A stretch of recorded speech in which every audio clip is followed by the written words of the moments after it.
Family law LLB first year semester second October 2023 repeater batch. Question paper कौटुंबिक कायदा family law LLB first year Marathi व इंग्रजी अनुवाद प्रश्नपत्रिका स्वरूप पुढीलप्रमाणे आहे. विस्तृत उत्तरे पुढीलप्रमाणे आहेत. LLB 1 17-2 October 2023 repeater. थोडक्यात उत्तरे लिहा. प्रत्येकी 5 गुण. पूर्णांक 1 दशांश फॅक्टम व्हॅलेटचा सिद्धांत. Doctrine of factum valet. अर्थ: जे केले जाऊ नये ते जर केले गेले असेल तर ते वैध ठरते. हा सिद्धांत अशा कृतींना वैध ठरवतो ज्या अनियमितपणे केल्या गेल्या आहेत परंतु पूर्ण झाल्या आहेत. हिंदू कायद्यात काही दोषपूर्ण व्यवहार उदा. अनियमित विवाह कायम ठेवण्यासाठी याचा वापर केला जातो.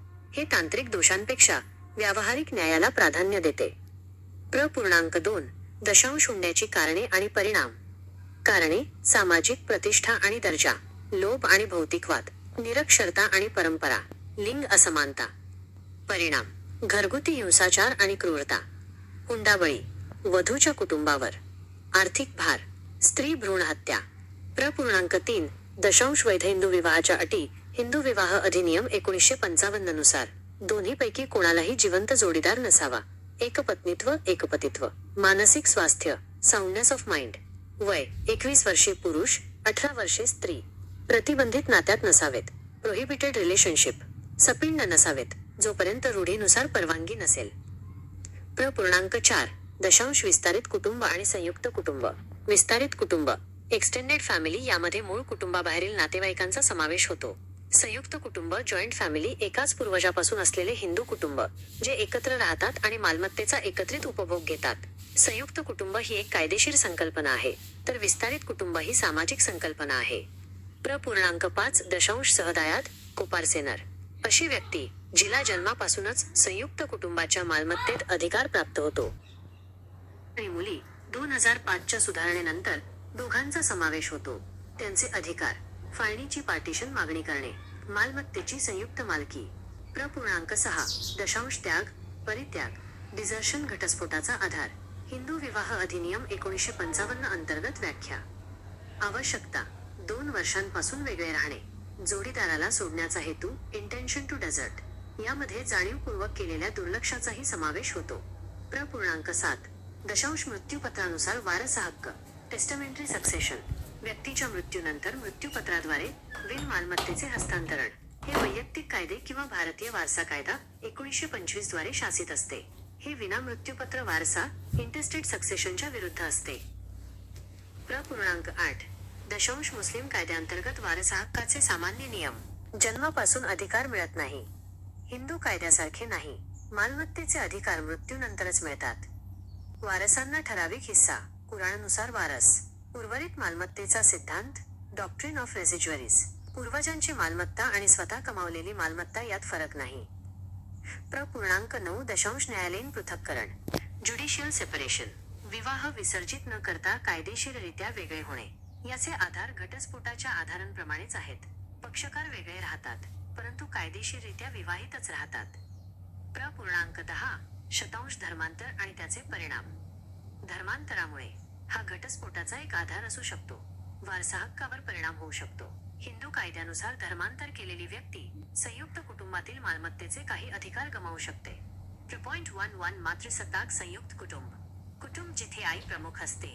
मालमत्ता स्त्री वारसांकडे जाते. उदाहरण: केरळमधील नायर कुटुंब. पूर्णांक 12 शतांश धार्मिक कर्तव्य. पायस ऑब्लिगेशन. वडिलांचे कर्ज फेडणे हे मुलाचे कर्तव्य मानले जाते. हे धार्मिक विश्वासावर आधारित आहे. 2005च्या सुधारणेनंतर हे मर्यादित झाले आहे. मुलगी यासाठी जबाबदार नसते. पूर्णांक 13 शतांश तलाक उल बिद्दत. तलाक उल बिद्दात एकाच वेळी दिलेला इन्स्टंट ट्रिपल तलाक. शायरा बानो विरुद्ध युनियन ऑफ इंडिया खटल्यात हे असंवैधानिक घोषित करण्यात आले. आता हे कायद्याने प्रतिबंधित आहे. दीर्घोत्तरी प्रश्न. प्रत्येकी 12 गुण. पूर्णांक 1 दशांश भारतातील बालविवाह प्रतिबंध. टीप लिहा. अर्थ: बालविवाह म्हणजे असा विवाह जिथे दोन्हीपैकी एकाचे वय कायदेशीर वयापेक्षा पुरुष 21, स्त्री 18 कमी असते. कायदा: बालविवाह प्रतिबंध अधिनियम 2006. महत्त्वाच्या तरतुदी: बालविवाह रद्द करण्यायोग्य व्हॉइडेबल आहे. शिक्षा: बालकाशी लग्न करणारा प्रौढ पुरुष, पालक, रक्षक आणि विवाह लावून देणारे पुरोहित. मुलांचे पालन पोषण आणि कायदेशीर दर्जा सुरक्षित ठेवला जातो. अस्तित्वात असण्याची कारणे: गरिबी, निरक्षरता, सामाजिक रूढी, लिंगभेद. परिणाम: आरोग्य धोके, कमी वयातील गर्भधारणा, शिक्षणाचा अभाव, घरगुती हिंसाचार. निष्कर्ष: केवळ कायदा पुरेसा नाही, सामाजिक सुधारणा आणि शिक्षण अत्यंत आवश्यक आहे. .2 हिंदू कायद्यांतर्गत घटस्फोटाचे आधार: हिंदू विवाह अधिनियम 1955 नुसार पती आणि पत्नी दोघांसाठी कलम 13, व्यभिचार, क्रूरता, त्याग 2 वर्षे, धर्मांतर, मानसिक विकार, कुष्ठरोग आता हटवण्यात आला आहे, संसर्गजन्य लैंगिक रोग, संन्यास, जिवंत नसल्याची गृहीतक 7 वर्षे. पत्नीसाठी अतिरिक्त आधार: पती बलात्कार, सोडोमीमध्ये दोषी असल्यास द्विपत्नीत्व, पोटगीच्या डिक्रीनंतर सहवास सुरू न होणे, परस्पर संमतीने घटस्फोट, कलम 13 ब, दोन्ही पक्षांची संमती, 1 वर्ष वेगळे राहणे. निष्कर्ष: कायदे प्रगत आहेत, पण न्यायालयीन प्रक्रिया दीर्घकाळ चालते. .3 संयुक्त कुटुंबाचा कर्ता, अधिकार आणि जबाबदाऱ्या. कर्ता कोण असू शकतो? पारंपरिकपणे कुटुंबातील ज्येष्ठ पुरुष सदस्य. सुधारणेनंतर आता स्त्री, मुलगी देखील कर्ता होऊ शकते. कर्त्याचे अधिकार: कुटुंबाच्या मालमत्तेचे व्यवस्थापन करणे, कायदेशीर बाबींमध्ये कुटुंबाचे प्रतिनिधित्व करणे, करार करणे, कायदेशीर गरजेसाठी किंवा कुटुंबाच्या फायद्यासाठी मालमत्तेची विक्री करणे. अधिकार: शक्ती, उत्पन्न आणि खर्चावर नियंत्रण, कुटुंबाच्या कल्याणासाठी निर्णय घेणे. जबाबदाऱ्या: त्याने सद्भावनेने गुड फेथ वागले पाहिजे. गैरव्यवस्थापनासाठी तो जबाबदार असतो. मालमत्तेचा गैरवापर करू शकत नाही. कुटुंबाच्या फायद्यासाठी घेतलेल्या कर्जासाठी तो जबाबदार असतो. निष्कर्ष: कर्ता हा हिंदू संयुक्त कुटुंबाचा प्रमुख आणि व्यवस्थापक असतो. त्याचे स्थान विश्वासाचे फिड्युशरी असते. तुम्हाला यातील एखादा S2 OCT 2023 repeater. A. Short answer questions, 5 marks each. Q1 Doctrine of Factum Vale. Meaning: that which ought not to be done, if done, becomes valid. It validates acts done irregularly, but completed. Applied in Hindu law to uphold certain defective transactions, e.g., irregular marriages. Ensures practical justice over technical defects. Q. 2 Reasons and consequences of dowry. Reasons: social prestige and status, greed and materialism, illiteracy and tradition, gender inequality. Consequences: domestic violence and cruelty, dowry deaths, financial burden on bride's family, female foeticide. Q3 Conditions of valid Hindu marriage. Under Hindu Marriage Act 1955, neither party has a living spouse, soundness of mind, age 21, male, 18, female, not within prohibited relationship, not sapinda, unless custom permits. Q4 Extended family and joint family. Extended family includes relatives beyond nuclear family. Joint family: Hindu family with common ancestor, living together, sharing property. Joint family is a legal concept, extended family is social concept. Q5 Coparcenar: a person who acquires interest in joint family property by birth. Includes sons and daughters after 2005 amendment. Has right to demand partition, joint ownership. Q6 Desertion, ground for divorce. Defined under Hindu Marriage Act 1955. Requires separation for 2 years. Intention to desert includes willful neglect. Q7 Testamentary succession, meaning transfer of property through a will after death. Governed by personal laws or Indian Succession Act 1925. Opposite of intestate succession. Q8 General rules of succession under Muslim law. No birthright, unlike Hindu law. Property devolves after death. Fixed shares to heirs, Quranic heirs. Doctrine of residuaries. No distinction between ancestral/self-acquired property. Q9 Judicial separation. Legal separation without dissolving marriage. Grounds similar to divorce. Parties live separately, but remain legally married. Q10 Conversion and its effect. Conversion may be a ground for divorce. Affect inheritance rights. Under Hindu law, convert may lose certain rights in joint family property. Q11 Matriarchal joint family. Family where mother is head. Property passes through female line. Example: Nair family, Kerala. Q12 Pious obligation.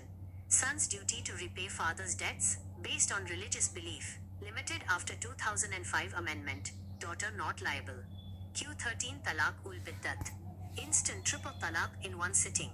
Declared unconstitutional in Shayara Bano vs. Union of India. Now prohibited by law. B. long answer questions 12 marks each. Q. 1. Prohibition of child marriage in India, critical note. Meaning, child marriage equals marriage where either party is below legal age, 21 male, 18 female.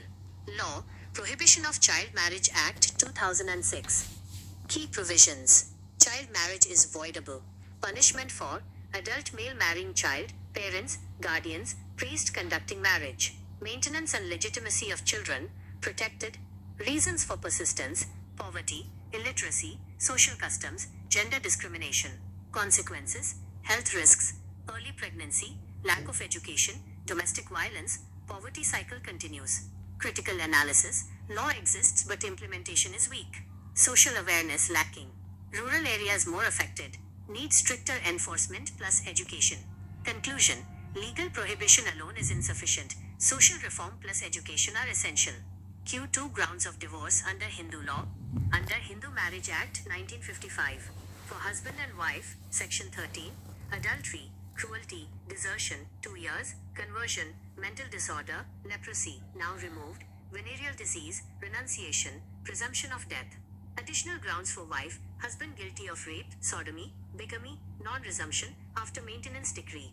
Mutual divorce, Section 13b. Consent of both parties, separation for 1 year. Critical analysis, law is progressive and gender just, recognizes individual rights. However, lengthy court procedures, social stigma, misuse in some cases. Conclusion, grounds are comprehensive but need speedy justice and awareness. Q3 Karta of joint family rights and liabilities. Who can be Karta? Senior most male member traditionally. After amendment, even female daughter can be Karta. Rights of Karta. Manage family property, represent family in legal matters, enter contracts, alienate property for legal necessity benefit of estate. Powers, control over income and expenses, can take decisions for welfare of family. Liabilities, must act in good faith, accountable for mismanagement, cannot misuse property, liable for debts incurred for family benefit. Position, head and manager of Hindu joint family, holds fiduciary position. Conclusion, Karta plays a crucial role but is bound by duty, honesty and accountability. Would you like me to expand on any of these